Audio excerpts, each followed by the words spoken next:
নমস্কার বন্ধুরা, নবদিগন্ত চ্যানেলের পক্ষ থেকে আপনাদের সকলকে জানাই স্বাগতম।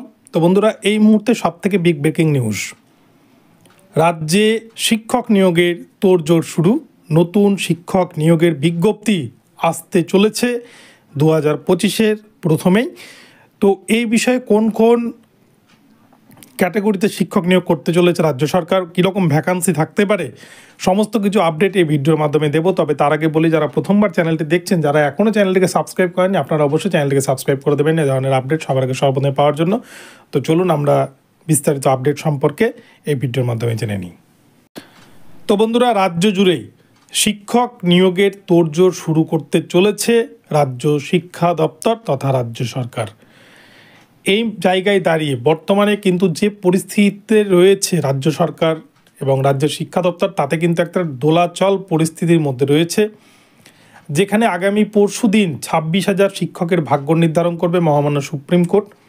যেখানে কিন্তু অলরেডি প্রায় প্যানেল কিন্তু ক্যান্সেলের দিকে এগোচ্ছে বলে চারিদিকে কিন্তু বিভিন্ন মতভেদ শুরু হয়ে গেছে। চারিদিকে কিন্তু একটা রটনা শুরু হয়েছে। আদৌ কী হবে সেটা কেউ জানে না।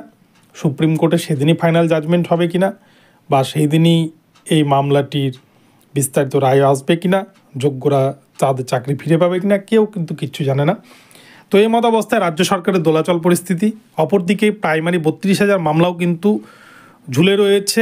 এক কথায় বলা যায় মরার ওপর খাড়া। অর্থাৎ 2011 সালে তৃণমূল সরকার ক্ষমতায় আসার পর থেকে যতগুলো নিয়োগ হয়েছে শিক্ষক নিয়োগের ক্ষেত্রে, সবগুলো নিয়োগই কিন্তু প্রায় চ্যালেঞ্জের মুখে।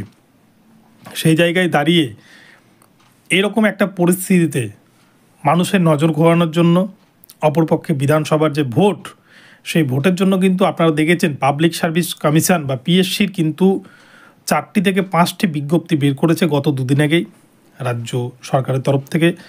তো সেই পিএসসির অ্যাসিস্ট্যান্ট টিচার নিয়োগেরও কিন্তু বিজ্ঞপ্তি বেরিয়েছে। এছাড়াও রাজ্যে এবারে কিন্তু 9, 10, 11, 12 উচ্চ প্রাথমিক এগুলো স্তরে কিন্তু শিক্ষক নিয়োগের জন্য এবং প্রাথমিক এই 4টি ক্যাটাগরিতেই নিয়োগের জন্য কিন্তু তোড়জোড় শুরু করতে চলেছে রাজ্য সরকার। এবং এডুকেশন ডিপার্টমেন্ট তারা কিন্তু রাজ্যের প্রতিটি স্কুলের কাছ থেকে এবার তাদের সমস্ত তথ্য ডিআই মারফত তারা কিন্তু সেগুলি কালেকশন করার চেষ্টা করছে। অর্থাৎ অ্যাকচুয়াল ভ্যাকান্সি কত পড়ে রয়েছে সারা রাজ্য জুড়ে, কোন কোন ক্যাটাগরিতে কোন সাবজেক্টে কোন ক্যাটাগরিতে কত ভ্যাকান্সি রয়েছে সেটা জানতে চাইছে, যেটার বিজ্ঞপ্তি খুব শীঘ্রই আসছে বলে কিন্তু জানা যাচ্ছে। তো এই জায়গায় দাঁড়িয়ে রাজ্যবাসীর জন্য এটা একটা সুখবর। যদিও এতদিন হয়ে গেল, 2016 সালে লাস্ট এসএসসি রিক্রুটমেন্ট রয়েছে, আপনারা জানেন 9, 10, 11, 12 গ্রুপ সি গ্রুপ ডি। তারপরে কিন্তু 8 বছর হয়ে গেল, এখনও পর্যন্ত রিক্রুটমেন্ট নাই। তাই সেই সব দিক মোড় ঘুরানোর জন্যই বর্তমানে 26,000 চাকরি বাতিল মামলার মোড় ঘুরানোর জন্য কিন্তু এই বিজ্ঞপ্তি আসতে চলেছে। অপরপক্ষে প্রাইমারির যে নোটিফিকেশন সেটি ডিসেম্বর 2024-এ আসার কথা থাকলেও সেটি এখনও পর্যন্ত দিতে পারেনি বোর্ড বা রাজ্য সরকার। তবে সেটিও কিন্তু খুব শীঘ্রই, আমি এর আগের ভিডিওতেও বলেছি যে ফেব্রুয়ারি মাসের মধ্যে কিন্তু বেরোনোর প্রবল সম্ভাবনা রয়েছে। তো সেদিকেও কিন্তু প্রাথমিক, উচ্চ প্রাথমিক, 9, 10, 11, 12 4টি স্তরেই কিন্তু শিক্ষক নিয়োগের জন্য নতুন করে বিজ্ঞপ্তি বেরোতে চলেছে। এবং সব ক্ষেত্রে অর্থাৎ টোটাল সব মিলিয়ে 4টে ক্যাটাগরিতে কিন্তু ভ্যাকান্সি সংখ্যা প্রায় 32 থেকে 35,000 মতো কিন্তু থাকতে পারে বলে জানা যাচ্ছে সারা রাজ্য জুড়ে।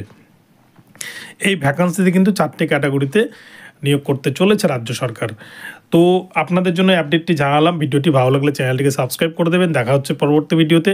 সকলে ভালো থাকবেন, ধন্যবাদ।